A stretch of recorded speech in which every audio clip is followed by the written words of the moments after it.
प्रिय व्यूअर्स, नमस्कार। मैं इकोनॉमिक्स लेक्चरर मुकेश कुमार आर्य आपका हार्दिक स्वागत और अभिनंदन करता हूं हमारा अपना यूट्यूब चैनल अपना इकोनॉमिक्स क्लासेस में।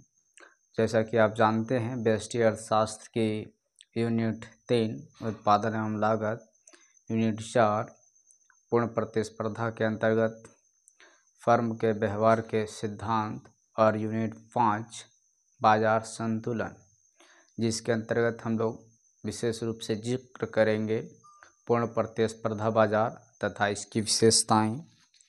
उसके बाद हम लोग पूर्ण प्रतिस्पर्धा बाजार तथा इसकी विशेषताएं, उसके बाद हम लोग डिस्कस करेंगे कि इसकी विशेषताएं जानने के बाद हम लोग डिस्कस करेंगे कि बाजार संतुलन क्या होता है। उसका हम लोग बाजार संतुलन को देखेंगे। बाजार संतुलन देखने के बाद हम लोग देखेंगे कि इसमें दो कॉन्सेप्ट उत्पन्न होगा, अधिमांग और अधिपूर्ति।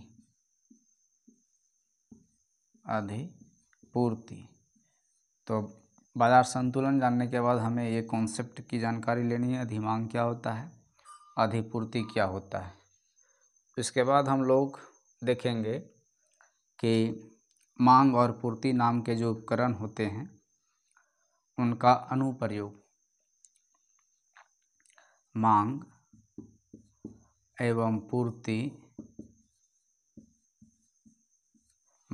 पूर्ति नामक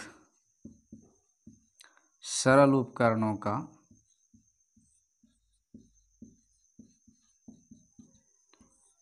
अनुप्रयोग इम्प्लीकेशन होता है। इसको हम लोग देखेंगे।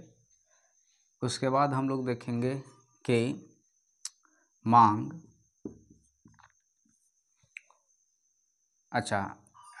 और यहाँ पर देखने में हम लोग दो बात यहाँ पर आएगा। एक आएगा आपका अधिकतम समर्थित मूल्य, अधिकतम या उच्चतम समर्थित मूल्य, और दूसरा आएगा न्यूनतम समर्थित मूल्य। तो इसके अंतर्गत ये दोनों को जिक्र करेंगे। और उसके बाद हम लोग पढ़ेंगे, मुख्य रूप से क्या पढ़ेंगे, तो पढ़ेंगे कि मांग, पूर्ति,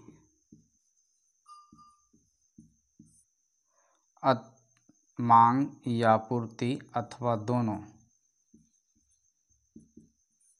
में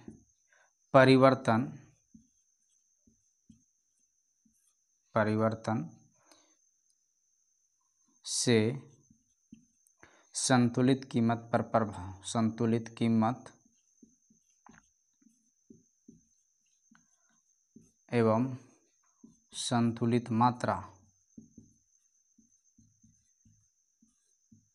मात्रा पर प्रभाव।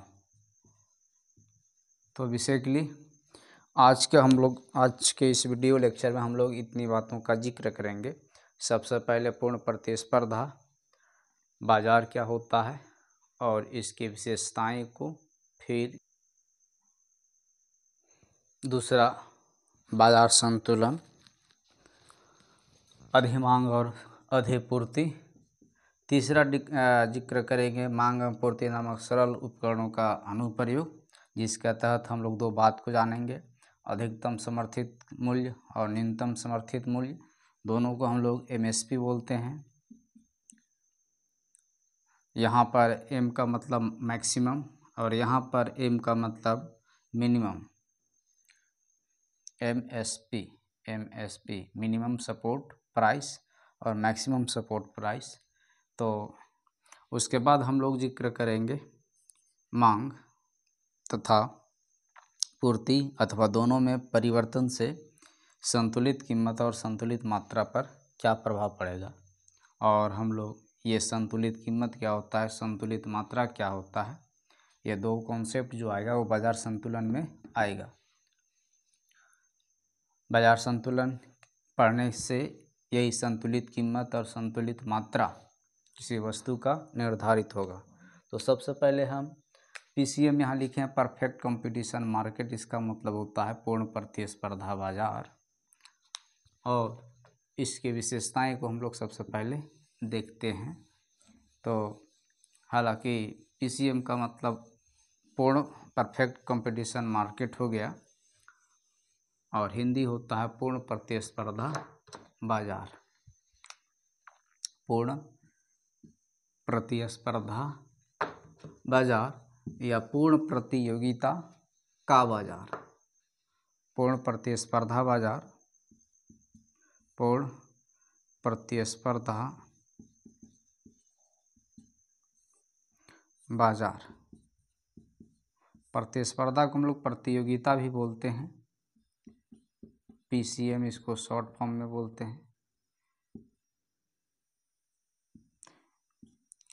अब इस ये बाजार की ऐसी संरचना होती है, ये बाजार की ऐसी संरचना होती है जिसमें फर्मों की संख्या, फर्मों या विक्रेताओं की संख्या, विक्रेताओं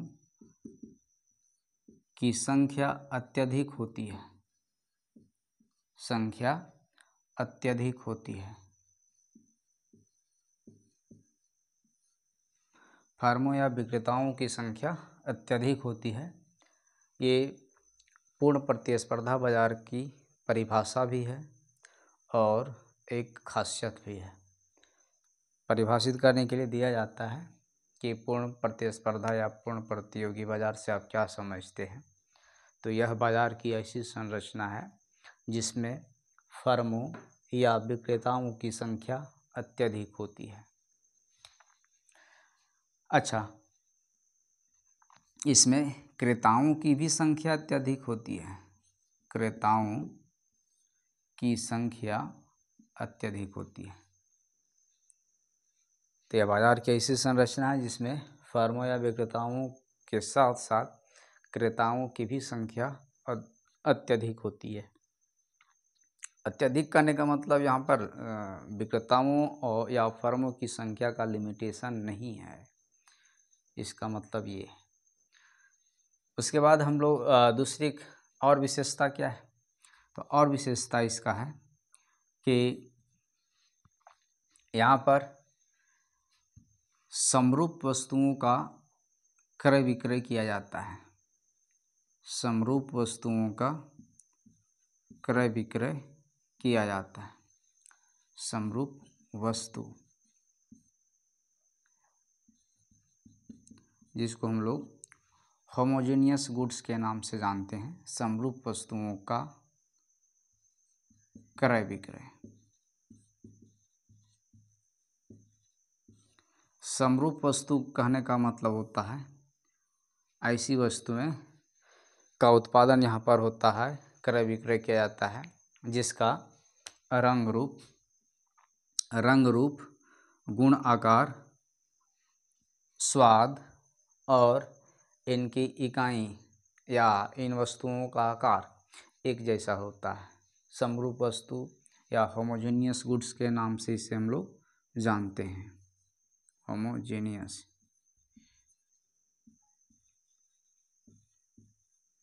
समरूप वस्तुओं का क्रय विक्रय इस बाजार में होता है। अगला खासियत है कि इस बाजार में वस्तुओं की कीमत एक समान होती है, एक समान कीमत,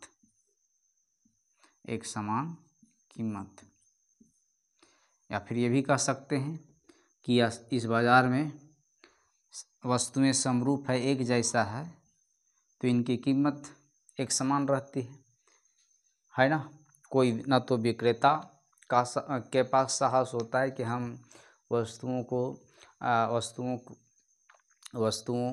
का विक्रय कम कीमत पर ज़्यादा कर दें, ना तो खरीदने वाले पास ऐसा कुछ आइडिया रहता है कि हम कम कीमत पर ज़्यादा वस्तु खरीद लें। तो ये होता है एक समान कीमत।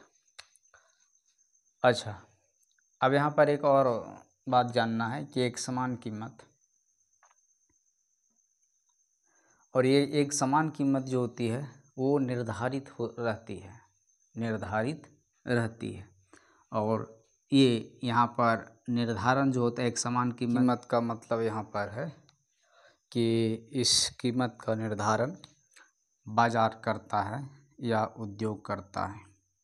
बाजार या उद्योग करता है। यानी यहाँ समझना है कि आखिर क्या बात है जिस वजह से पूर्ण प्रतिस्पर्धा के प्रत्येक विक्रेता या प्रत्येक फर्म वस्तुओं को एक समान कीमत पर बेचते हैं और इसके ग्राहक एक समान वही कीमत पर खरीदते हैं। तो एक समान कीमत का अस्तित्व इस वजह से है क्योंकि यहाँ पर इस एक समान कीमत का जो निर्धारण होता है वो बाजार या उद्योग करता है। अब सवाल है कि ये बाजार या उद्योग क्या होता है? बाजार या उद्योग क्या होता है? तो बाजार या उद्योग किसे कहते हैं? तो ये फर्मों का समूह होता है। फर्मों का समूह, फर्मों का समूह को बाजार भी हम कहते हैं और उद्योग भी कहते हैं। अब इस एक समान कीमत का निर्धारण बाजार किया या उद्योग किया तो इनके द्वारा निर्धारित कीमत का पालन या स्वीकार इस बाजार के फर्मों द्वारा किया जाएगा। इस बाजार के फर्मों द्वारा किया जाएगा। इसलिए एक यहाँ तथ्य निकल के सामने आता है और भविष्य में क्वेश्चन आएंगे कि किस बाजार के फर्म कीमत स्वीकारक होते हैं। कीमत स्वीकारक होते हैं। तो पूर्ण प्रतिस्पर्धा बाजार के जो फर्म होते हैं वो कीमत स्वीकारक होते हैं। इसके फर्म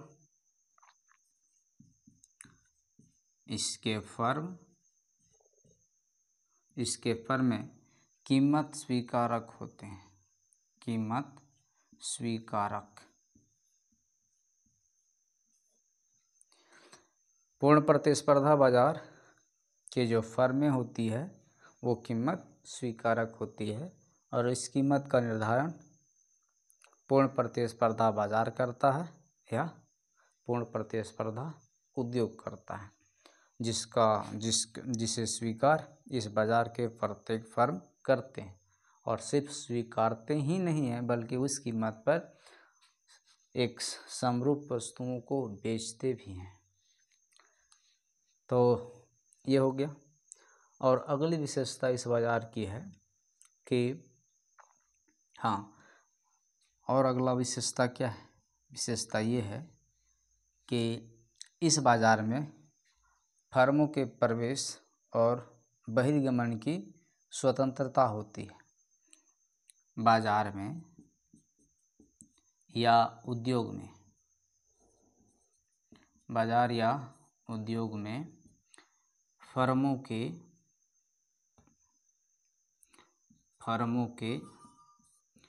प्रवेश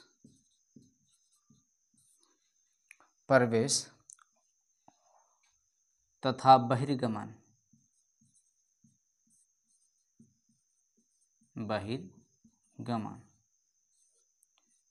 बहिर्गमन का मतलब होता है निकासी, बाहर निकालना की स्वतंत्रता होती है।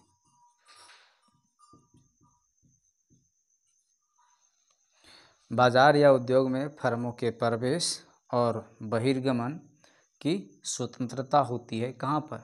पूर्ण प्रतिस्पर्धा बाजार में। अभी हम लोग देखें कि बाजार या उद्योग क्या होता है, तो फर्मों का समूह होता है और फर्मों का समूह होता है तो इस बाजार के जो फर्म होते हैं उनकी स्वतंत्रता होती है बाजार में प्रवेश करने की और निकलने की। कोई भी फर्म बाजार में प्रवेश तब करने की चाह रखता है जब बाजार में लाभ की स्थिति हो, तो उसमें जो फर्म होती है वो प्रवेश करना चाहते हैं, और जब हानि की स्थिति हो तो वहाँ से, उद्योग से या बाज़ार से जो फर्में होती है वो बाहर निकलना चाहते हैं। बाहर निकलने का सेंस है कि इस बाज़ार के जो उद्योग हैं वे जो कुछ बना रहे थे वो बंद कर देती है। इसी का मतलब होता है बाहर निकलना। और प्रवेश करने का मतलब कि लाभ की स्थिति बाज़ार में दिखाई पड़ेगी तो फर्में जो हैं सो प्रवेश करेंगे बाज़ार में। तो एक ये विशेषता हुआ।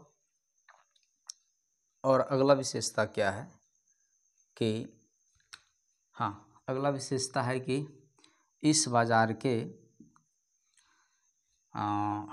इस बाज़ार का जो मांग वक्र होता है या आय वक्र, पूर्ण प्रतिस्पर्धा बाज़ार के मांग वक्र, मांग या आय की रेखा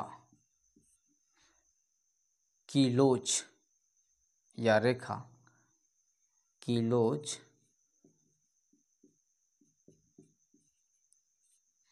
इन्फिनिटी होती है, पूर्णतः लोचदार होती है, पूर्णतः लोचदार होती है।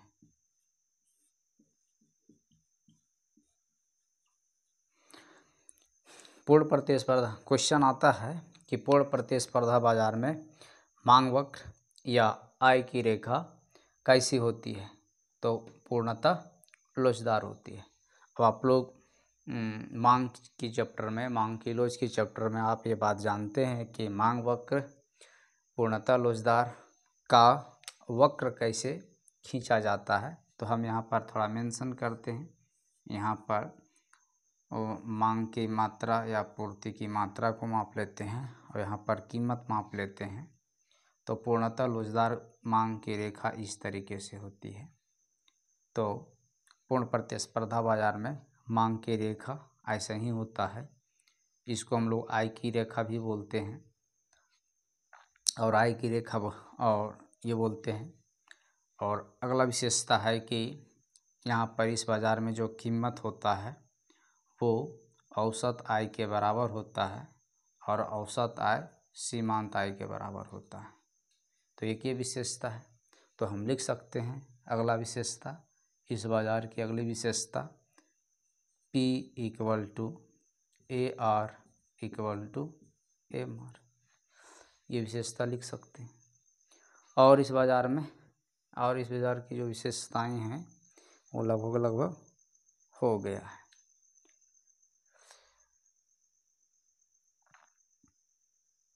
तो हम लोग देख लिए पूर्ण प्रतिस्पर्धा बाजार क्या है। बाजार की ऐसी संरचना जिसमें फर्मों या विक्रेताओं की संख्या अत्यधिक होती है। दूसरी विशेषता, क्रेताओं की भी संख्या अत्यधिक होती है। समरूप वस्तुओं का उत्पादन किया जाता है। एक समान कीमत पर वस्तुएं और सेवाएं खरीदी बेची जाती है। बाजार फर्मों का समूह होता है। उसके बाद पूर्ण प्रतिस्पर्धा बाजार की जो फर्में होती है वो कीमत स्वीकारक होती है। बाजार या उद्योग में फर्मों के प्रवेश और बहिर्गमन की स्वतंत्रता पाई जाती है। मांग या आय की रेखा की लोच पूर्णतः लोचदार होती है। और एक विशेषता हम लोग देखें, कीमत, औसत आय और सीमांत आय तीनों एक दूसरे के बराबर होता है। तो ये है आपका पूर्ण प्रतिस्पर्धा बाजार की विशेषताएं और उसका परिभाषा।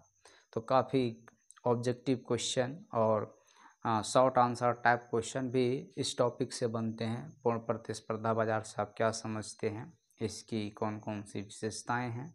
और ऑब्जेक्टिव क्वेश्चन के रूप में इसकी विशेषताओं से क्वेश्चन बनता है कि फर्मों की अधिक संख्या वाली बाजार की संरचना को हम लोग कौन सा बाजार नाम देते हैं। समरूप वस्तुओं का उत्पादन किस बाजार में किया जाता है। किस बाजार की फर्म में कीमत स्वीकारक होती है? तो पूर्ण प्रतिस्पर्धा बाजार की फर्म में कीमत स्वीकारक होती है। पूर्णतः लोचदार मांग की रेखा या मांग की रेखा की लोच पूर्णतः लोचदार किस बाजार की मांग की रेखा की लोच होती है? तो ये हो गया आपका। तो इस तरीके से हम लोग पूर्ण प्रतिस्पर्धा बाजार और इसकी विशेषताएं को देख लिए हैं। इसके बाद हम लोग चलेंगे, हम लोग का जो इम्पोर्टेंट टॉपिक और यूनिट का जो नाम है बाजार संतुलन, उसको जानने का हम लोग प्रयास करते हैं। तो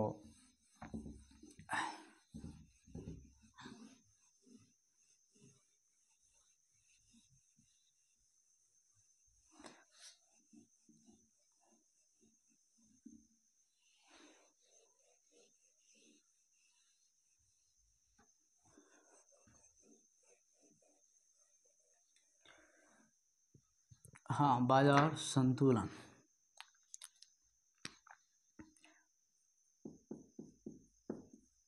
बाजार संतुलन।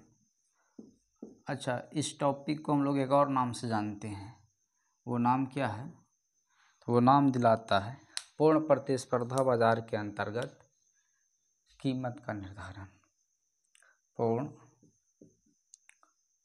पूर्ण प्रतिस्पर्धा बाजार को हम लोग PCM लिखते हैं। ये शॉर्ट फॉर्म काफ़ी पहले से चल रहा है। पूर्ण प्रतिस्पर्धा बाजार के अंतर्गत यानी PCM के अंतर्गत संतुलित कीमत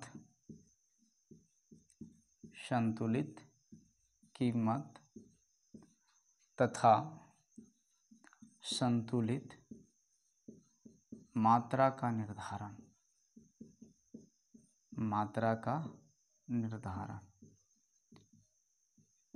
तो ये एक ही बात है। बाजार संतुलन को हम समझें या बाजार संतुलन जब हमें समझ में आएगा या बाजार संतुलन की स्थिति से संतुलित कीमत और संतुलित मात्रा का निर्धारण होता है।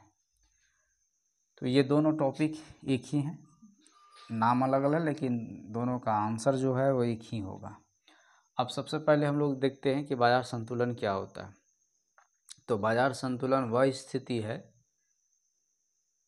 जिसकी प्राप्ति बाजार मांग और बाजार पूर्ति के अंतःक्रियाओं से होती है। बाजार संतुलन वह स्थिति है जिसका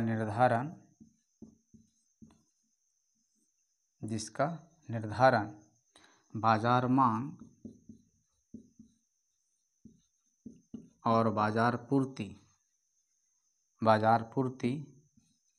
के अंतःक्रियाओं से होती है। अंतःक्रियाओं का मीनिंग अभी हम तुरंत समझेंगे, या फिर ये भी कह सकते हैं कि बाजार संतुलन बाजार संतुलन की प्राप्ति या बाजार संतुलन का निर्धारण उस बिंदु पर होता है जिस बिंदु पर बाजार मांग बाजार पूर्ति के बराबर हो जाता है। तो ऐसे भी हम इसको परिभाषित कर सकते हैं। अब हम लोग इसे रेखा चित्र के माध्यम से देखेंगे, सारणी के भी माध्यम से देखेंगे। सबसे पहला क्वेश्चन, उससे पहले जानने के लिए बाजार मांग से आप क्या समझते हैं उसके बारे में थोड़ा सोचिए। बाजार पूर्ति से आप क्या समझते हैं उसके बारे में सोचिए। तो बाजार मांग क्या होता है? व्यक्तिगत मांग का समस्तरीय जोड़ होता है। आप ये भी कह सकते हैं एक ही वस्तु का मांग अनेक उपभोक्ताओं के द्वारा कितनी की गई उसके योगफल को हम लोग बाजार मांग बोलते हैं। उसी तरीके से बाजार पूर्ति व्यक्तिगत पूर्ति का समस्तरीय जोड़, दूसरे शब्दों में एक ही वस्तु की पूर्ति कितने फर्मों द्वारा की गई उसके योगफल को हम लोग बाजार पूर्ति के नाम से जानते हैं। तो बाजार संतुलन की स्थिति को प्राप्त करने के लिए हमें बाजार मांग और बाजार पूर्ति की सहायता लेनी पड़ेगी। हमें यहाँ पर डाटा भी लेना पड़ेगा कि बाजार मांग का एक डाटा लेंगे, बाजार पूर्ति का भी डाटा लेंगे। अब देखिए यहाँ पर मांग है और यहाँ पर पूर्ति है, तो मांग का संबंध कीमत से होता है, पूर्ति का भी संबंध कीमत से होता है। पूर्ति का कीमत के साथ सीधा संबंध है, मांग का कीमत के साथ विपरीत संबंध है। इसी आधार पर हम यहाँ पर एक सारणी तैयार करते हैं और सारणी में हमें देखने को मिलेगा क्या क्या, बाज़ार मांग मिलेगा, बाज़ार पूर्ति मिलेगा, और ये दोनों का संबंध, तीसरा जो चीज़ है वो कीमत। ये तीन चीज़ हमको लेना पड़ेगा। तो हम लेते हैं कीमत, उसके बाद एक कॉलम, दूसरा कॉलम है आपका बाज़ार मांग का,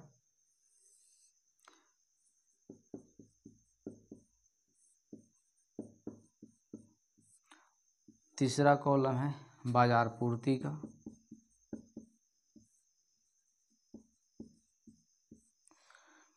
कीमत है, बाज़ार मांग है, बाज़ार पूर्ति है। अब यहाँ पर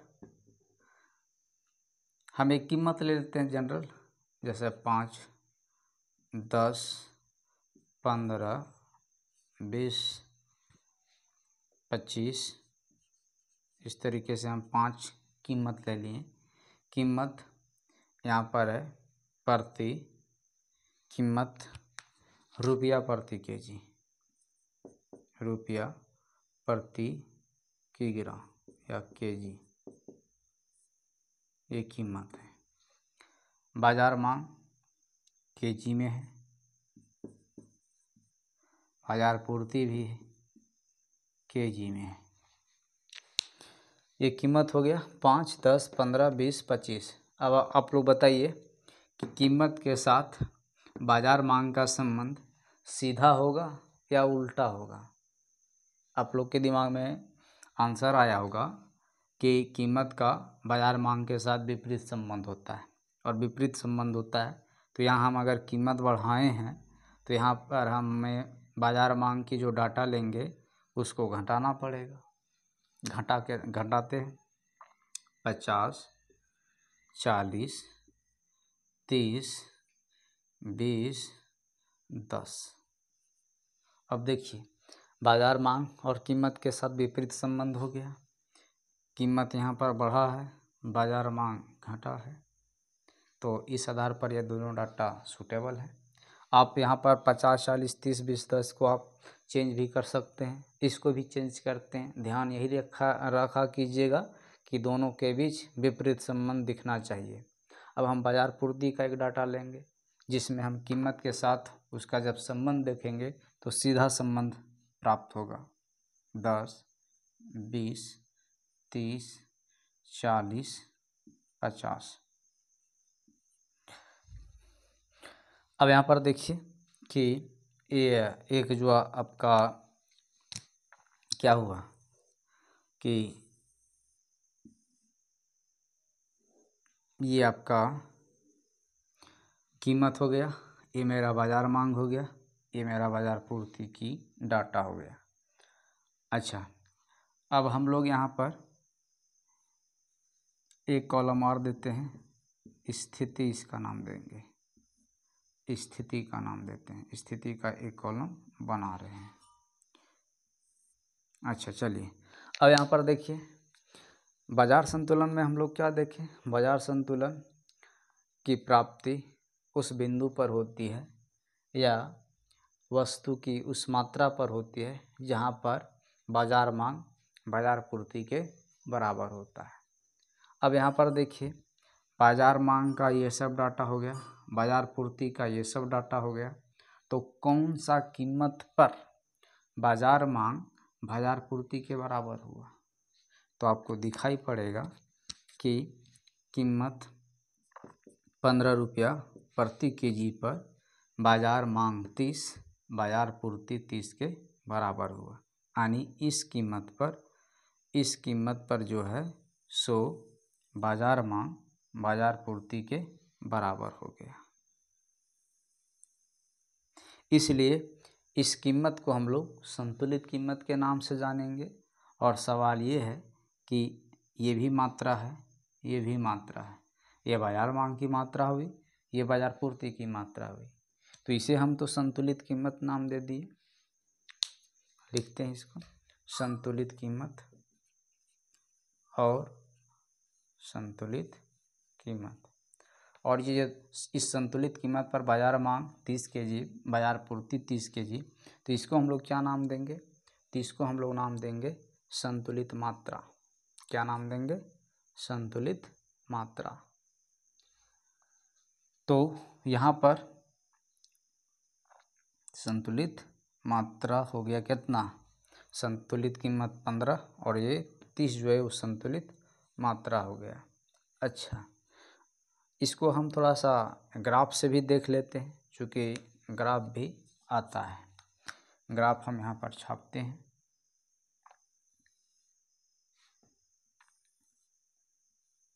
ये मेरा यहाँ पर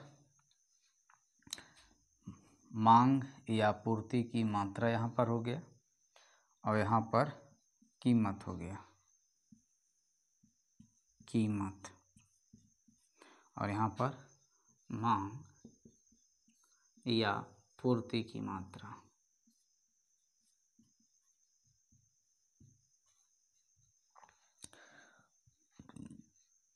अब जानते हैं आप लोग, व्यक्तिगत मांग हो चाहे व्यक्तिगत पूर्ति हो, व्यक्तिगत मांग हो या बाजार मांग हो, उस रेखा की ढाल ऋणात्मक होती है, इसलिए इस तरीके से खिंचाएगा और इसको हम लोग मार्केट डिमांड बोल देते हैं, MD। MD का मतलब मार्केट डिमांड, मार्केट डिमांड लिख देते हैं यहाँ पर MD। इसको हम लोग मार्केट सप्लाई कर देते हैं। अच्छा, बाजार मांग की रेखा ऋणात्मक ढाल की होती है, लेकिन बाजार पूर्ति की रेखा जो होती है वो आपका धनात्मक ढाल की होती है, धनात्मक ढाल की। इसका नाम देते हैं MS, मार्केट सप्लाई। बाजार मांग की रेखा, बाजार पूर्ति की रेखा। अब हम लोग बाजार संतुलन कैसे निर्धारित किए हैं? तो बाजार संतुलन उत्पादन की वह अवस्था है जहाँ पर या जिस बिंदु पर बाजार मांग बाजार पूर्ति के बराबर होता है। तो देखिए, एक बिंदु आपको दिखाई पड़ेगा, वो बिंदु मेरा ये है और ये आपका ये बिंदु का नाम दे देते हैं E फॉर इक्विलिब्रियम होता है। और इस बिंदु पर अगर इस बिंदु को हम यही मेरा संतुलन है, बाजार संतुलन यही मेरा हो गया, बाजार संतुलन।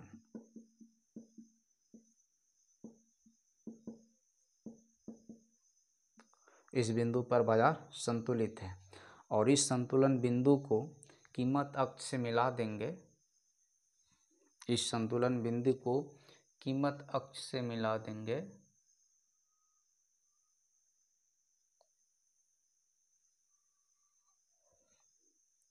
तो एक कीमत हमें यहाँ प्राप्त होगा और इस कीमत का नाम देते हैं P स्टार नाम दे देते हैं, कीमत का नाम P स्टार दे देते हैं। तो इस संतुलन बिंदु को हम यहाँ पर P स्टार से मिलाएं, इसलिए अब ये कीमत का नाम पड़ेगा और यहाँ पर O नाम दे देते हैं। तो ये जो कीमत होगा OP स्टार, इसी को हम लोग बोलेंगे संतुलित कीमत, संतुलित कीमत। और इस संतुलन बिंदु को हम मात्रा अक्ष से मिला देंगे तो इसका नाम, और यहाँ इसका नाम दे देते हैं Q स्टार। तो इसको हम लोग बोलेंगे संतुलित मात्रा। कहाँ से कहाँ तक? यहाँ से यहाँ तक, संतुलित मात्रा।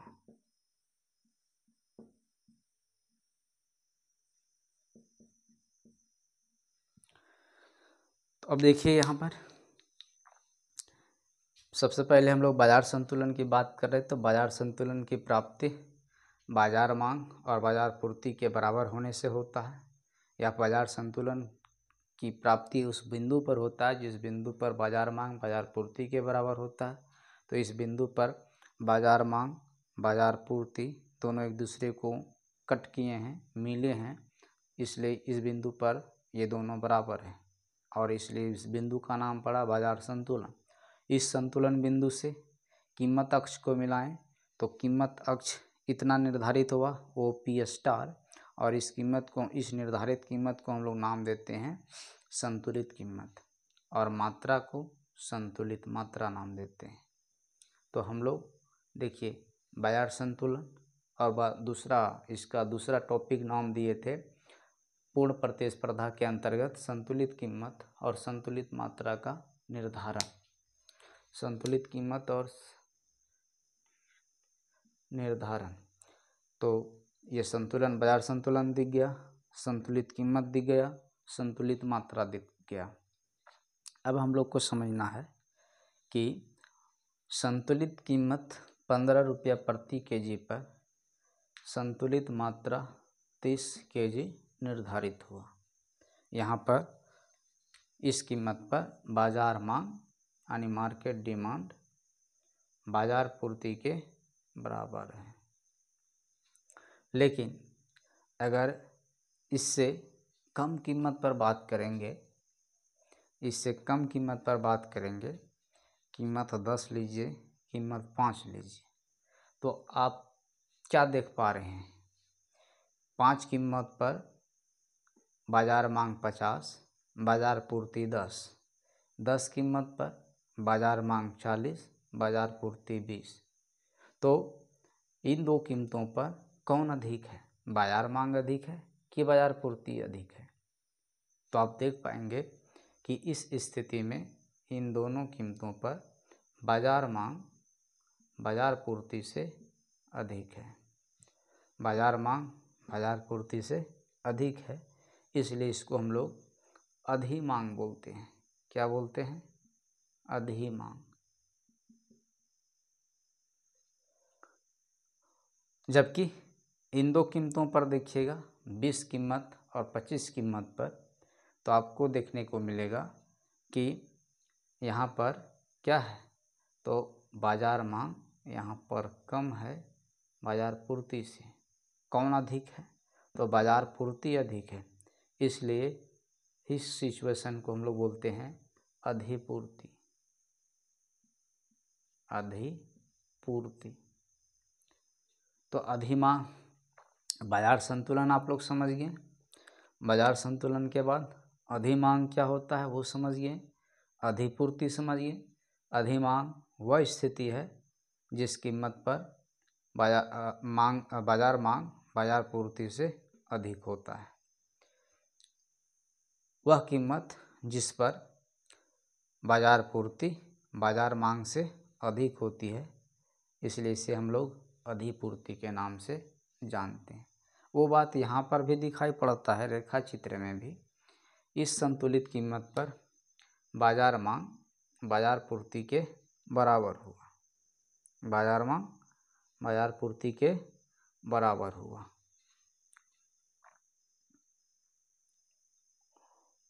इस पर बराबर हुआ।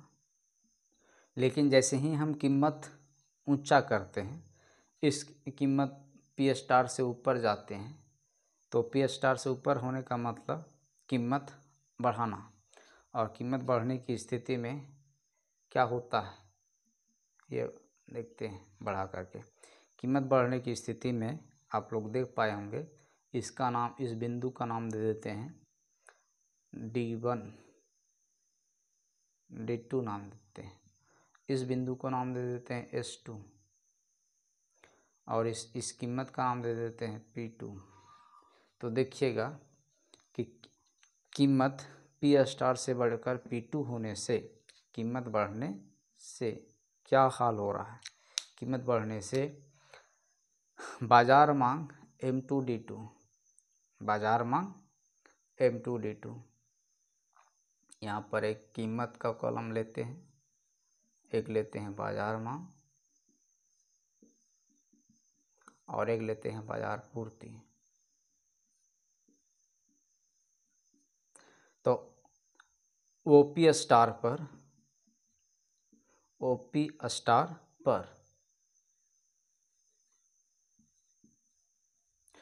बाजार मांग बाजार पूर्ति के बराबर था,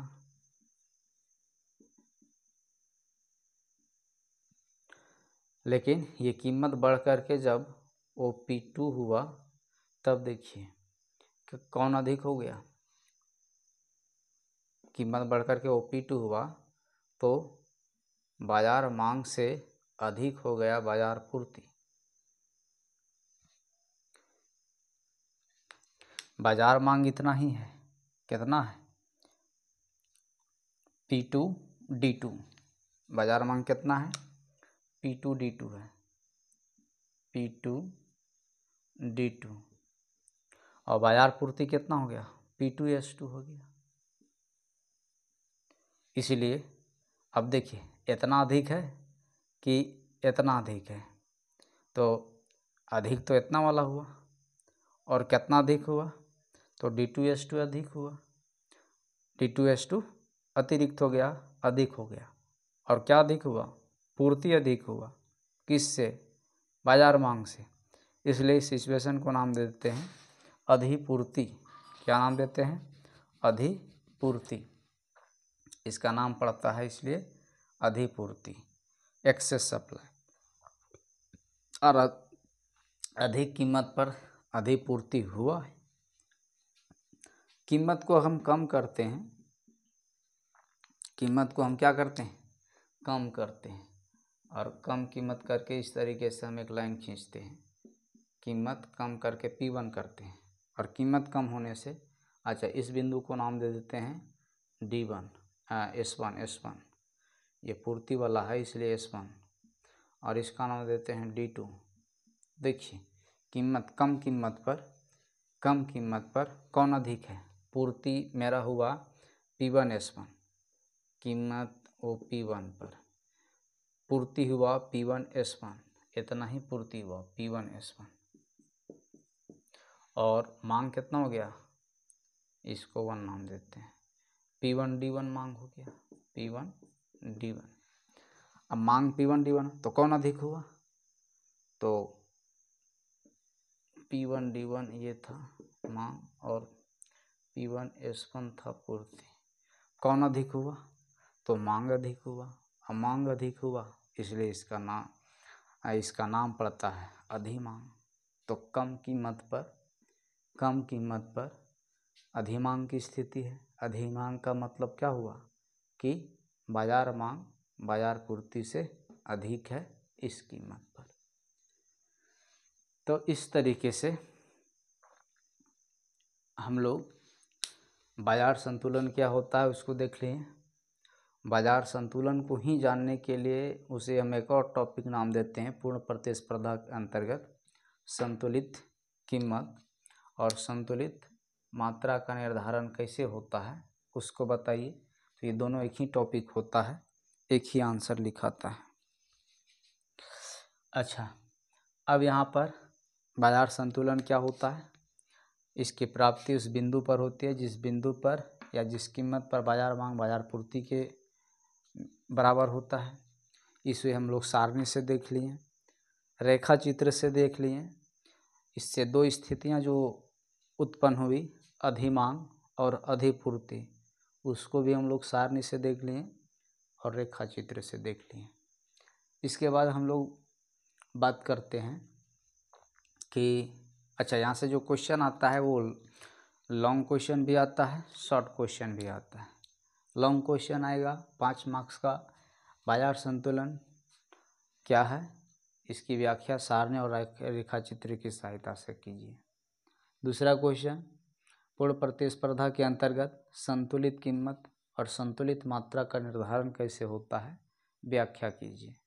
व्याख्या करने का मतलब ही होता है कि सारणी और रेखा चित्र वहाँ आपको मेंशन करना पड़ेगा।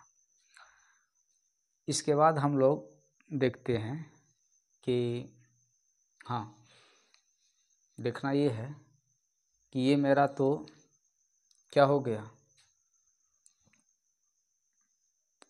बाजार मांग हो गया, ये मेरा बाजार पूर्ति हो गया। ठीक है, अब बाजार मांग हो गया, बाजार पूर्ति हो गया। अब इससे दो जो टॉपिक था न्यूनतम समर्थित मूल्य और अधिकतम समर्थित मूल्य, उसको हम लोग देखते हैं।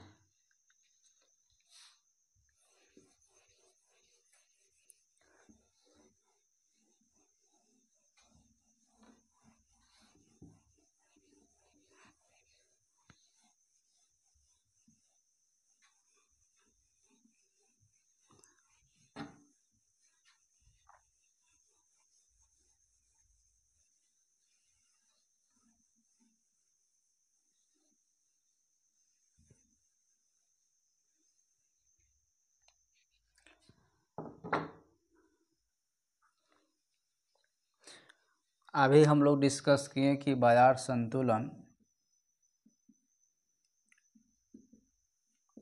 का निर्धारण कैसे होता है। तो बाजार मांग और बाजार पूर्ति के बराबर होने से होता है। बाजार मांग और बाजार पूर्ति के बराबर होने से होता है बाजार संतुलन का निर्धारण। और इसी बाजार संतुलन से क्या निर्धारित होता है? संतुलित कीमत और संतुलित मात्रा। संतुलित मात्रा ये हम लोग अभी के टॉपिक से सीखे हैं। अच्छा, कैसे होता है सो तभी हम लोग चेक कर लिए, छापते हैं फिर से कैसे होता है।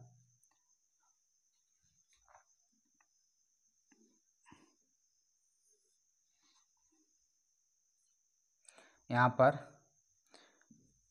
मांग तथा पूर्ति की मात्रा को माप लिए। Q for quantity, D for demand, E oblique है और S फॉर सप्लाई, मांग या पूर्ति की मात्रा। और यहाँ पर हम लोग कीमत मापते हैं, कोई दिक्कत यहाँ तक नहीं होगा। संतुलित कीमत और संतुलित मात्रा का निर्धारण जो होता है वो आप लोग जानते हैं कैसे होता है। कैसे होता है? तो बाजार मांग की रेखा का ढाल जो होता है वो ऋणात्मक होता है। बाजार पूर्ति की रेखा की ढाल धनात्मक होता है।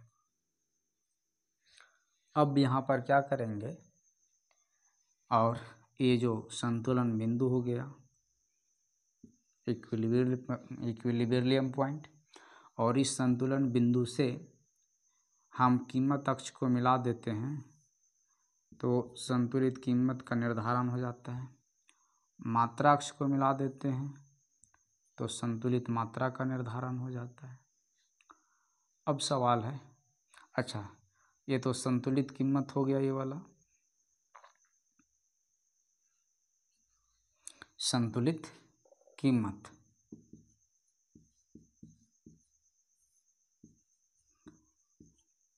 और ये वाला हो गया मेरा क्या? संतुलित मात्रा।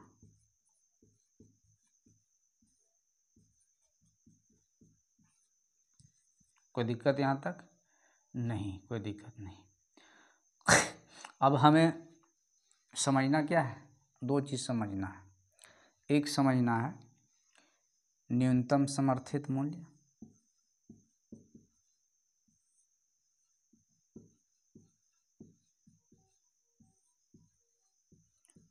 मिनिमम सपोर्ट प्राइस बोलते हैं। और दूसरा समझना हमें अधिकतम समर्थित मूल्य, जिसको मैक्सिमम सपोर्ट प्राइस बोलते हैं। अच्छा, ये दोनों चीज़ों का निर्धारण प्रायः देश की सरकार करती है। कब करती है हम लोग तुरंत देखेंगे। ये मेरा हो गया बाजार का फंक्शन, यानी इस संतुलित कीमत पर इतनी संतुलित मात्रा खरीदी बेची जाती है, कोई दिक्कत नहीं हुआ। और यहाँ पर ये भी समझ सकते हैं कि इतनी मात्रा का OQ स्टार मात्रा का क्रय विक्रय OP स्टार कीमत पर किया जाता है। अच्छा, अब कभी कभी क्या होता है कि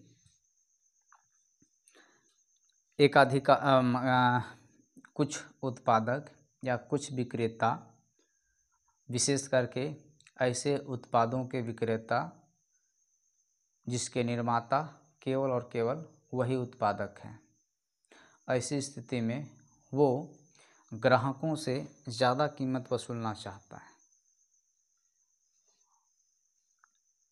किसी ग्राहक से कम कीमत वसूलता है, किसी ग्राहक से ज़्यादा कीमत वसूलता है। ऐसी स्थिति में सरकार जो होती है उसके उत्पाद की कीमत को एक न्यूनतम समर्थित कीमत निर्धारित कर देती है। न्यूनतम समर्थित कीमत निर्धारित कर देती है। और वो जो न्यूनतम समर्थित कीमत जो होता है वो बाज़ार कीमत से अधिक होता है। क्या होता है? बाज़ार कीमत से अधिक होता है। बाज़ार कीमत कौन हो है मेरा? यही है मेरा बाज़ार कीमत, संतुलित कीमत, जिसको हम लोग क्या बोल रहे हैं? बाज़ार कीमत। और बाज़ार कीमत से क्या होता है? अधिक होता है कौन? न्यूनतम समर्थित मूल्य या न्यूनतम समर्थित कीमत। न्यूनतम समर्थित कीमत क्या होता है? बाज़ार कीमत या संतुलित कीमत से अधिक होता है। अब अधिक होता है तो अधिक कैसे होगा? तो ऐसे होगा, ये हो गया। अब इसको हम लोग क्या बोलेंगे? ये वाला जो यहाँ से लेकर के यहाँ तक, इस कीमत को हम लोग नाम देते हैं, इसका नाम दे देते हैं P1 P2 नाम दे देते हैं। तो OP2, वो P2 जो है वो न्यूनतम समर्थित मूल्य है, न्यूनतम समर्थित मूल्य MSP।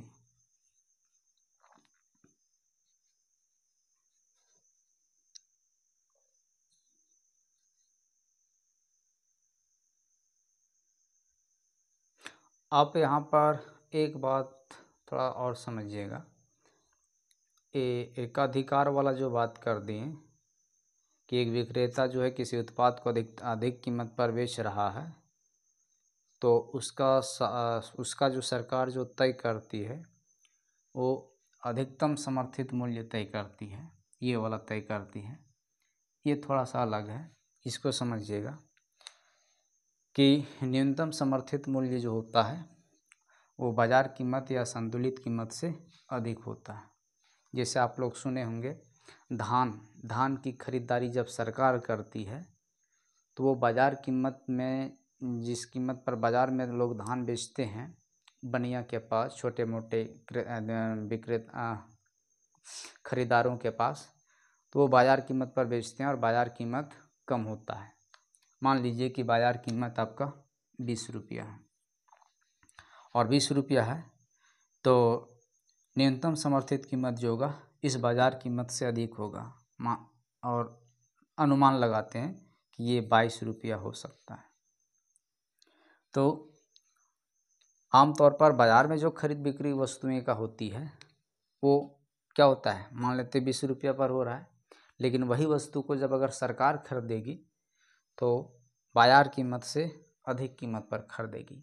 और सरकार अक्सर क्या होती है, उन उत्पादों के उत्पादन या बुआई से पहले न्यूनतम समर्थित कीमत की घोषणा करती है कि हम किसानों के XYZ उत्पादों को इतना इतना रुपया प्रति क्विंटल पर इस वर्ष खरीदेंगे। और वो कीमत जो होता है बाज़ार कीमत या संतुलित कीमत से क्या होता है, अधिक होता है। तो ये मेरा बाज़ार कीमत हो गया और OPT जो हो गया वो इस कीमत से अधिक है। और तो इसका ये जो हो गया O से लेकर के OP2, ये हो गया मेरा क्या, न्यूनतम समर्थित कीमत जो बाज़ार मूल्य से क्या होता है, अधिक होता है। और अधिकतम समर्थित कीमत के मूल्य क्या हो गया, अधिकतम समर्थित कीमत या अधिकतम समर्थित मूल्य क्या हो गया, ये संतुलित कीमत से नीचे होता है। संतुलित कीमत से क्या होता है, नीचे होता है। इसको हम लोग नाम देते हैं, ये वाला होता है P1 नाम देते हैं, ठीक है, P1। और ये वाला जो होता है वो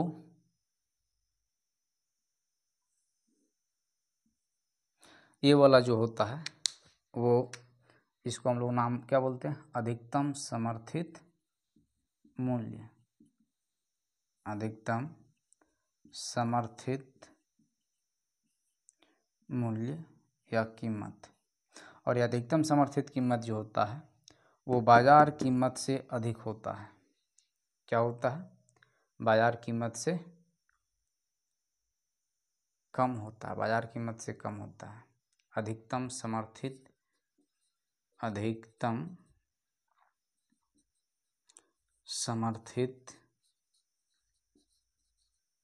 कीमत जो होता है वो बाजार मूल्य से क्या होता है, कम होता है, बाजार मूल्य से कम होता है।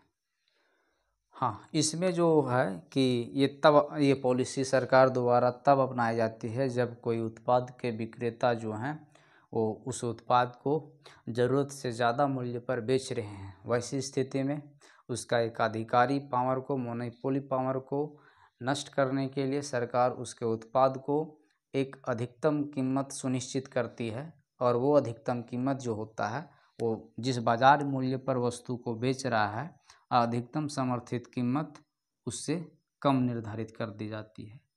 यहाँ पर बाजार कीमत OP* था और सरकार द्वारा अधिकतम समर्थित कीमत जो है वो OP1 निर्धारित किया गया, और ये OP1 जो है वो बाजार कीमत से क्या है, कम है। यहाँ पर OP1 ही हो गया, OP1 अधिकतम समर्थित कीमत, और बाजार कीमत कितना हो गया, OP* जो कम है।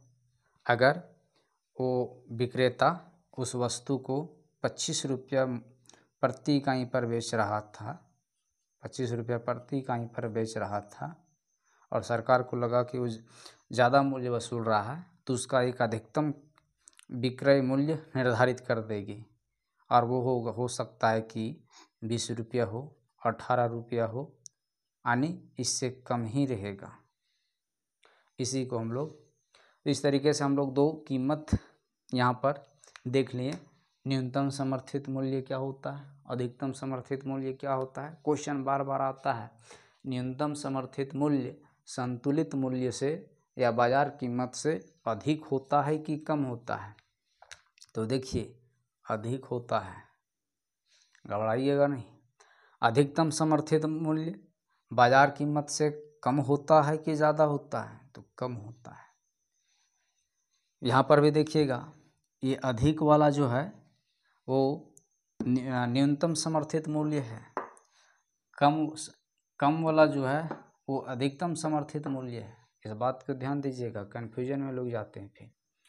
तो इस तरीके से हम लोग जिक्र कर लिए कि ये मांग और ये पूर्ति नामक सरल उपकरण जो हैं उसका अनुप्रयोग न्यूनतम समर्थित मूल्य के निर्धारण में और अधिकतम समर्थित मूल्य के निर्धारण में किया जाता है। और इसका प्रयोग है, और प्रयोग क्या है, प्रयोग है कि बाजार मांग, बाजार मांग, बाजार पूर्ति अथवा दोनों में बदलाव होने से संतुलित कीमत ये वाला और संतुलित मात्रा पर क्या प्रभाव पड़ेगा उसको जानने के लिए तो हम लोग उसी ओर चलते हैं। अब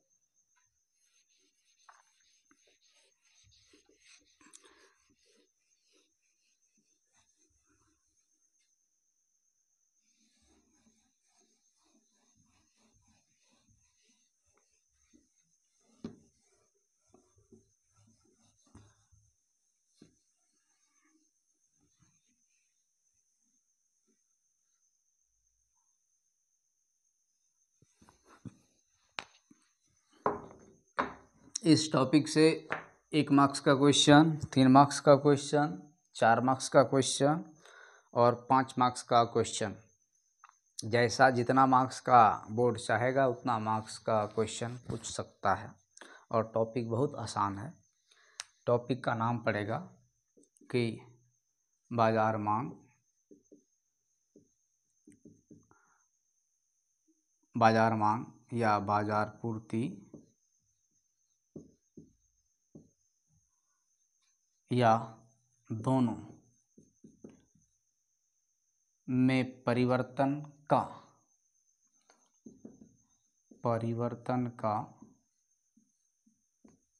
संतुलित कीमत और संतुलित मात्रा पर प्रभाव। ये टॉपिक का नाम पड़ेगा।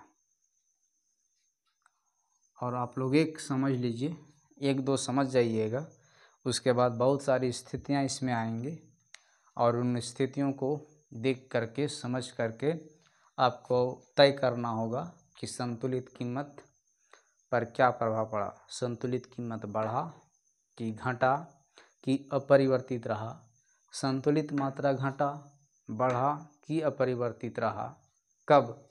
जब बाजार मांग बढ़ाई गई, बाजार मांग की मात्रा घटाई गई, बाजार पूर्ति बढ़ाई गई, बाजार पूर्ति घटाई गई, दोनों बढ़ाई गई, दोनों घटाई गई, दोनों समान अनुपात में बढ़ाई गई, दोनों असमान अनुपात में बढ़ाए गए, दोनों असमान अनुपात में घटाया गया, समान अनुपात में घटाया गया। और इतनी स्थितियों में संतुलित कीमत पर क्या प्रभाव पड़ा, इसको जानना है। 1 मार्क्स का तो क्वेश्चन का गारंटी रहेगा, लेकिन पूछने के लिए 6 मार्क्स का भी क्वेश्चन पूछ लिया जाता है।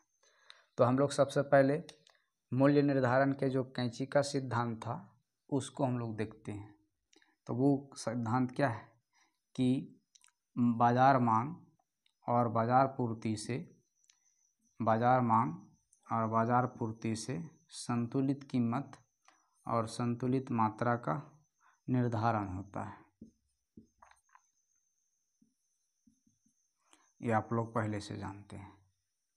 अब यहाँ पर ये आपको बनाना पड़ेगा, चाहे जो भी सिचुएशन दिया जाए उसको सॉल्व करने से पहले ये आपको तैयार करना पड़ेगा।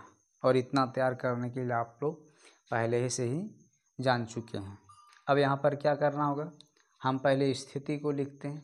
स्थिति है कि बाजार मांग की मात्रा में वृद्धि करने पर, बाजार मांग की मात्रा में वृद्धि करने पर, बाजार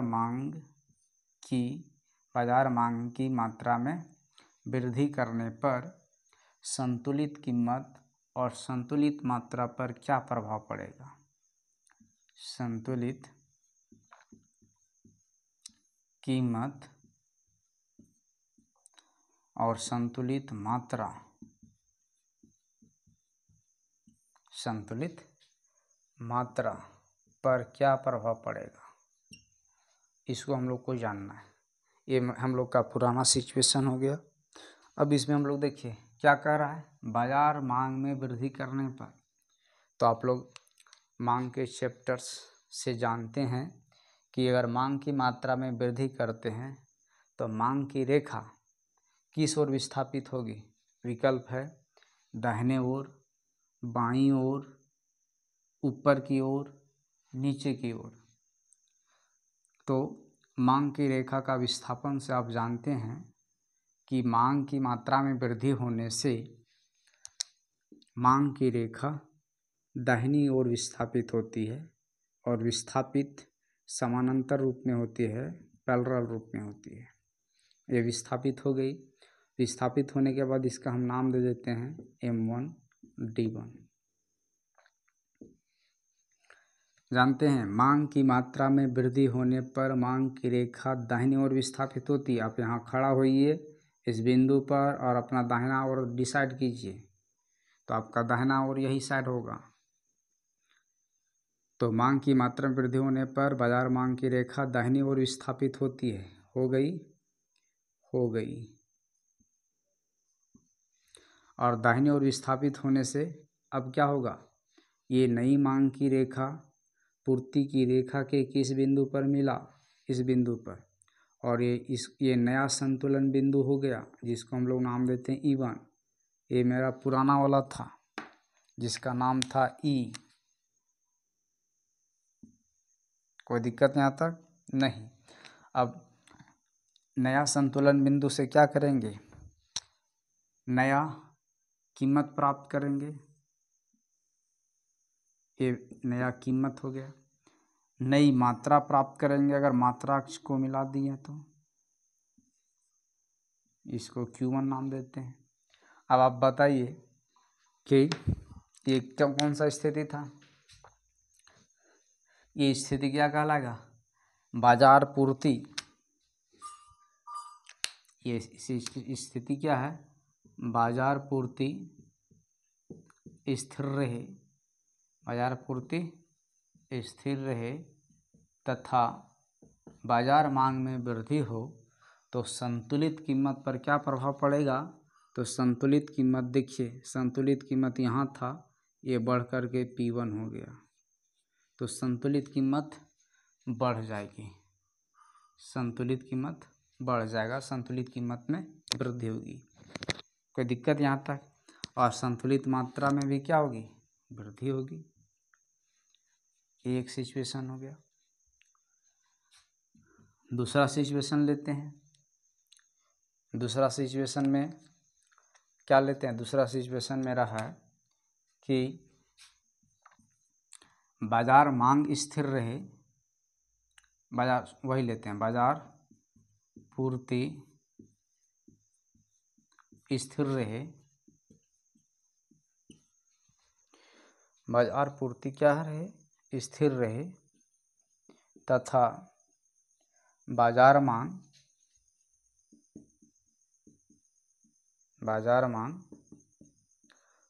घट जाए, कम हो जाए, तो संतुलित कीमत पर क्या प्रभाव पड़ेगा? संतुलित कीमत पर क्या प्रभाव पड़ेगा? संतुलित मात्रा पर क्या प्रभाव पड़ेगा?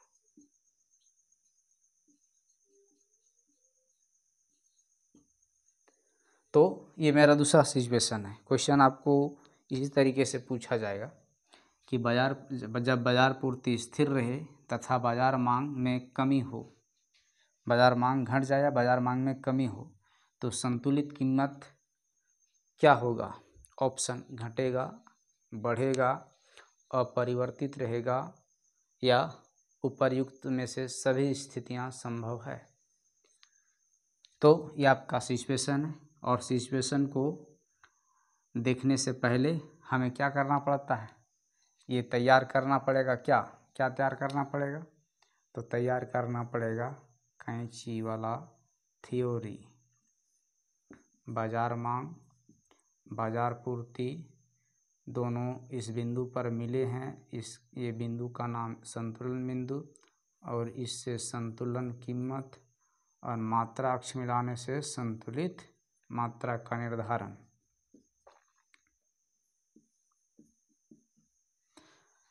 अब इतना बनाने के बाद आप पढ़िए सिचुएशन।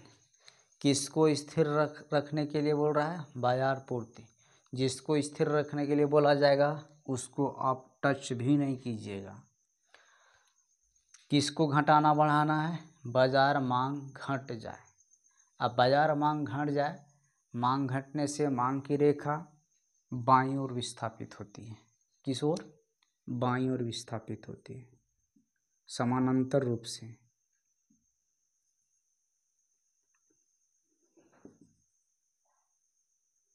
बाईं ओर विस्थापित हो गई, नाम दे देते हैं M2D2।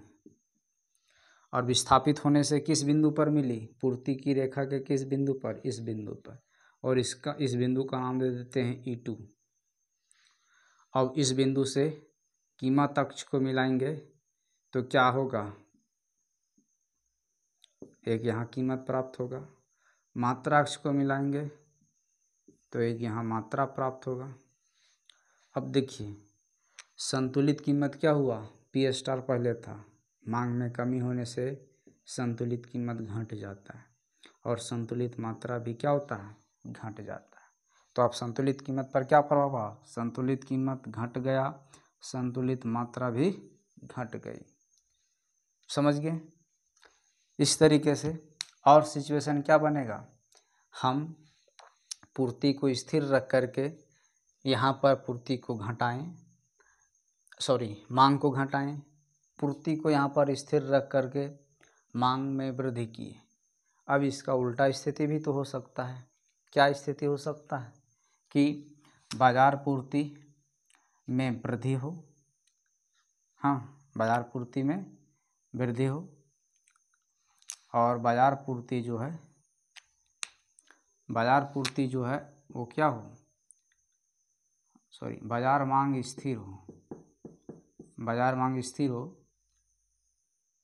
और बाजार पूर्ति में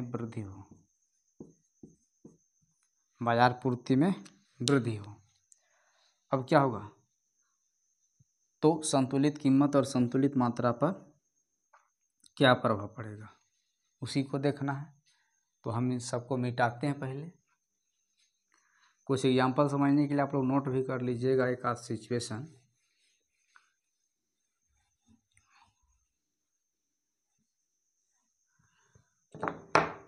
देखिए, हमें ये सिचुएशन जानना है, ये सिचुएशन नंबर 3 है।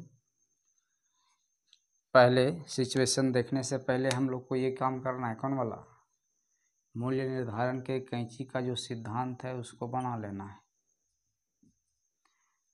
बाजार मांग MD, बाजार पूर्ति MS, संतुलन बिंदु E, और इस संतुलन बिंदु से संतुलित कीमत, इस संतुलन मात्रा का निर्धारण हो गया। इसके बाद क्या करना है, निर्धारण होने के बाद यहाँ पर अब सिचुएशन को पढ़ना है। बाजार मांग स्थिर रहे, इसको छूना तक नहीं है, और किसमें वृद्धि हो, बाजार पूर्ति में वृद्धि हो, तो जिसमें वृद्धि की बात हो रही उसको बढ़ाएंगे। अब आपको जानना है पुराना चैप्टर से कि पूर्ति की मात्रा को बढ़ाने पर पूर्ति की रेखा किस ओर शिफ्ट करती है, बाईं ओर, दाहिनी ओर अपरिवर्तित रहती है, या उपर्युक्त सभी स्थितियां हो सकती हैं। तो पूर्ति की मात्रा में वृद्धि करने पर पूर्ति की रेखा अपनी दाहिनी ओर विस्थापित होती है समानांतर रूप से, और इस रेखा का दाहिनी ओर कौन होगा, ये होगा। और दाहिनी ओर जब विस्थापित होती है समानांतर रूप से, कर दिए, करने के बाद इसका नाम दे देते हैं M1 S1, और ये जब विस्थापित हुआ तो इस बिंदु पर मांग की रेखा के इस बिंदु पर मिला, और मिल गया तो ये नया संतुलन बिंदु हो गया, इसका नाम दे देते हैं E1। और इस संतुलन बिंदु से हम मात्रा अक्ष को मिलाएंगे तो नई संतुलित मात्रा प्राप्त होगा, और कीमत को मिलाएंगे कीमत अक्ष को तो नई संतुलन कीमत प्राप्त होगा। अब देखिए, नई संतुलित कीमत जो है वो पुराना संतुलित कीमत से कम है कि अधिक है, कम है। मात्रा क्या है, तो मात्रा ज़्यादा है।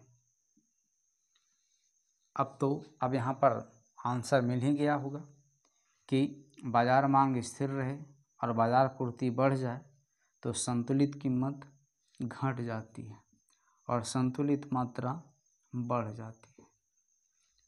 और सिचुएशन ले आ जाए, और सिचुएशन ये है, क्या सिचुएशन चलेगा आगे सिचुएशन ये चलेगा कि बाजार मांग स्थिर रहे और बाजार पूर्ति में कमी हो, बाजार पूर्ति में क्या हो, कमी हो।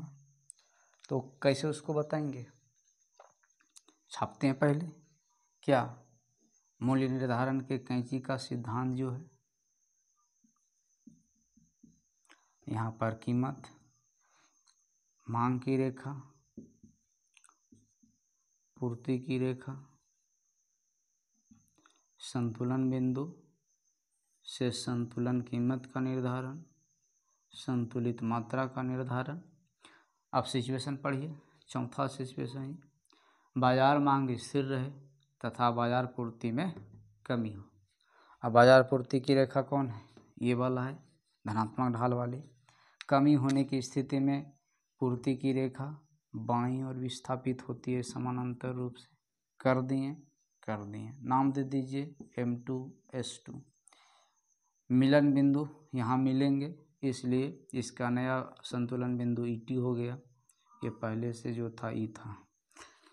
अब इस संतुलन बिंदु को कीमत अक्ष से मिलाने पर एक कीमत प्राप्त हो गया, मात्रांक से मिलाने पर एक मात्रा भी प्राप्त होगा।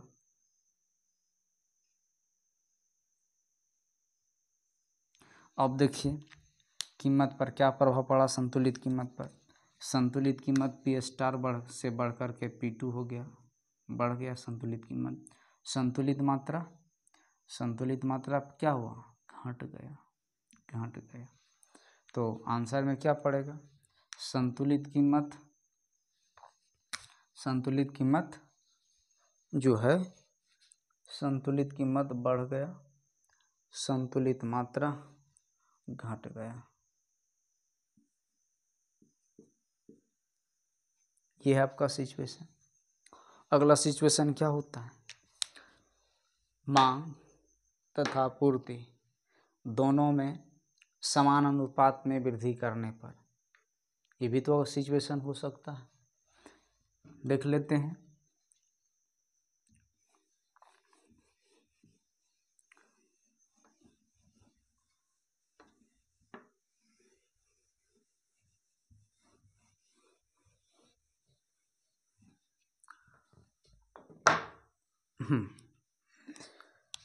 पांचवा सिचुएशन, मांग तथा पूर्ति दोनों को समान अनुपात में बढ़ाने पर।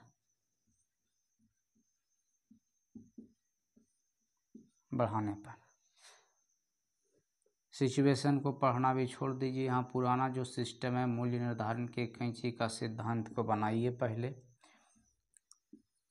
मांग, पूर्ति, संतुलन बिंदु ई, संतुलित कीमत का निर्धारण, संतुलित मात्रा का निर्धारण।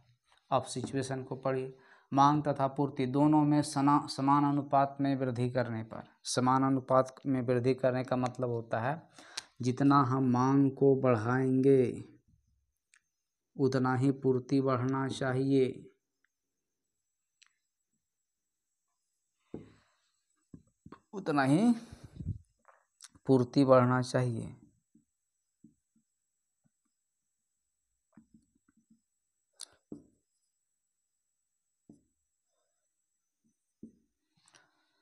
समान अनुपात में बढ़ाने का मतलब है कि जितना हम मांग को बढ़ाएं उतना ही पूर्ति को बढ़ाना चाहिए, और उतना ही पूर्ति को बढ़ाएंगे तो नया संतुलन बिंदु ये प्राप्त होगा, E1। और इसको जब हम कीमत अक्ष से मिलाएंगे तो कैसे कितना मिलेगा, ऐसे ही मिलेगा। और मात्रा अक्ष को मिलाएंगे तो इस तरीके से मिलेगा। अब क्या हुआ, संतुलित कीमत, ऑप्शन है संतुलित कीमत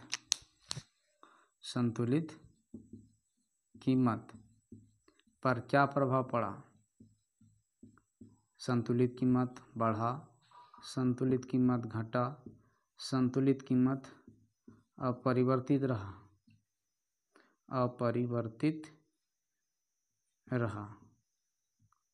और चौथा स्थिति है उपर्युक्त में से कोई भी स्थिति नहीं प्राप्त हुई, नन ऑफ द एबव। तो मांग और पूर्ति दोनों को समानुपात में बढ़ाने पर संतुलित कीमत पर क्या प्रभाव पड़ा, आपके पास ये ऑप्शन है, बढ़ा, घटा, अपरिवर्तित रहा और उपर्युक्त में से कुछ भी स्थिति देखने को नहीं मिला। तो सही ऑप्शन क्या है, संतुलित कीमत ये पहले से थी, नया संतुलन बिंदु प्राप्त होने के बाद भी संतुलित कीमत वही रही, यानी सही ऑप्शन अपरिवर्तित रहा। जबकि संतुलित मात्रा, देखिए यहाँ संतुलित मात्रा बढ़ा है, संतुलित मात्रा यहाँ से बढ़ कर के इतना हुआ और संतुलित कीमत अपरिवर्तित रहा। इसी तरीके से वृद्धि करने पर ये भी तो सिचुएशन हो सकता है, समान अनुपात में कमी करने पर। और समान अनुपात में कमी करेंगे तो क्या होगा, कमी करेंगे तो पूर्ति की रेखा कमी करने पर बाईं ओर विस्थापित होती है, S2 M2। मांग की रेखा भी क्या होता है, कमी करने पर बाईं ओर विस्थापित होता है, बाईं ओर विस्थापित होता है।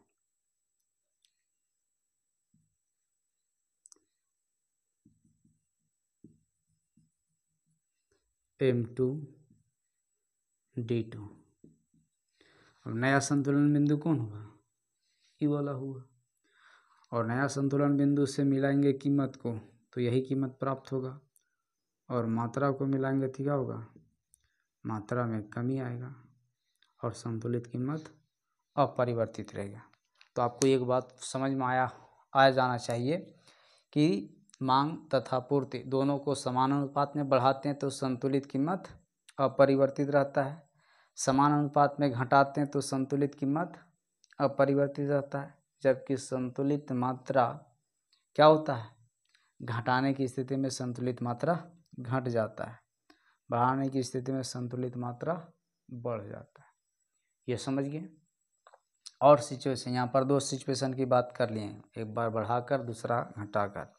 अगला सिचुएशन यहाँ तक क्या आ सकता है कि दोनों को असमान अनुपात में बढ़ाने पर, ये तो समान अनुपात हो गया ना, असमान अनुपात में बढ़ाने पर, असमान अनुपात, असमान अनुपात का मतलब क्या होता है? एक को ज़्यादा बढ़ाएंगे, दूसरा को कम बढ़ाएंगे, उसी को हम लोग बोलते हैं असमान अनुपात। और असमान अनुपात में वृद्धि करने पर संतुलित कीमत और संतुलित मात्रा पर क्या प्रभाव पड़ेगा उसको जानना है। बाजार मांग, बाजार पूर्ति, संतुलन बिंदु से संतुलित कीमत, ये संतुलित मात्रा। हो गया था कंप्लीट। असमान अनुपात में बढ़ाने पर पहले बढ़ाने पर लेते हैं, घटाने पर भी हो सकता है। असमान अनुपात अब लेते हैं कि हम पूर्ति को इतना ही बढ़ाते हैं। बढ़ाने का मतलब कि पूर्ति की रेखा दाहिनी ओर विस्थापित होगी,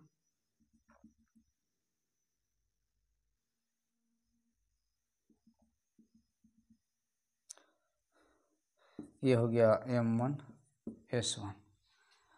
पूर्ति को इतना ही बढ़ाएं, मांग को उससे ज़्यादा बढ़ा लेते हैं। इसमें ध्यान देना है कि बढ़ाने पर वो रेखाएं दाहिनी ओर विस्थापित होती है और घटाने पर बाईं ओर। ये है M1D1। तो अब नया संतुलन बिंदु कहाँ प्राप्त हुआ? यहाँ पर हुआ। और इस संतुलन बिंदु को हम कहाँ से मिला देंगे? कीमत अक्ष से मिला देंगे और मात्रा अक्ष से मिला देंगे। तो कीमत अक्ष से मिलाने पर P1 प्राप्त हुआ। तो देखिए संतुलित कीमत में क्या हो गई? वृद्धि। संतुलित कीमत में वृद्धि, संतुलित मात्रा में भी वृद्धि हुआ। कब? जब पूर्ति की तुलना में मांग अधिक बढ़ाई गई। पूर्ति की तुलना में मांग अधिक बढ़ाई गई, तब संतुलित कीमत क्या हुआ? संतुलित कीमत बढ़ा, संतुलित मात्रा बढ़ा। इसका उल्टा भी हो सकता है स्थिति। उल्टा में क्या होगा कि मांग की तुलना में हम पूर्ति को ज़्यादा बढ़ाएंगे,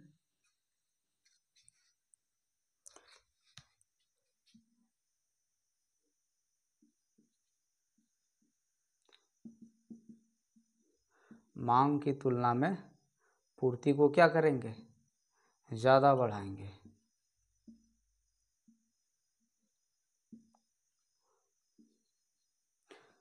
मांग की तुलना में पूर्ति को ज़्यादा बढ़ाएंगे, पूर्ति को ज़्यादा बढ़ाएंगे, मांग को इतना ही बढ़ाते हैं।